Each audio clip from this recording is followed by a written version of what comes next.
Hi there, I'm Dimitris Charalambidis, and in this video, which is actually the third video from my video series on 6.4 of the AP Statistics, in where we try to set up a hypothesis test for proportion, I will quickly refer to the concept, to the procedure behind that hypothesis test.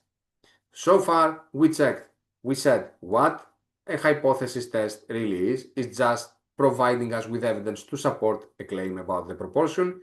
Then we talked about the three conditions that should be met: randomness, independence, and normality. And then we said that it's a hypothesis test because, after all, it's built on hypothesis. We talked about the null one and the alternative one, which depends on the given context. Now, you should keep in mind, and I will show you in details in 6.5 how to calculate these values that I will talk about, but you should have in mind that the hypothesis test for the population proportion is also referred to often as one sample z-test for a proportion. That's a one sample z-test because basically we have one sample from a population and we want to compare this sample proportion to a claimed or hypothesized value we want to support or not. Remember that we are testing a claim about a single population proportion. Let's see an example. A study reports that 28% of high school students participate in community service. A teacher believes that this rate is greater than 28% in his district. The teacher uses a sample of students and finds a sample proportion of 32%. Why would we need to do one sample z-test here? First of all, we just have one sample. It's the one of those students from the teacher's district. And that sample will be compared to one claimed value, to one claimed proportion, which is the 28%.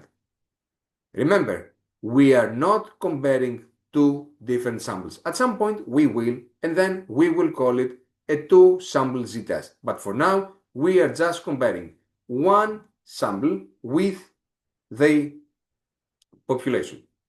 What is the concept behind one sample z-test?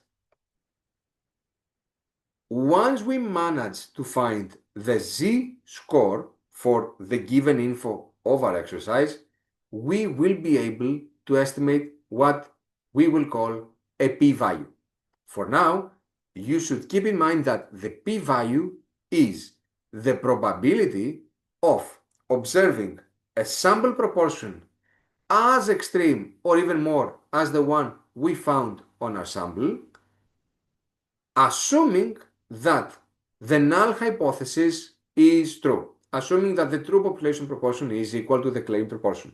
Once again, the p-value, which will be directly related to that z statistic score, shows the probability of observing a sample proportion as extreme or even more extreme than the one we found, assuming that the claimed proportion is true.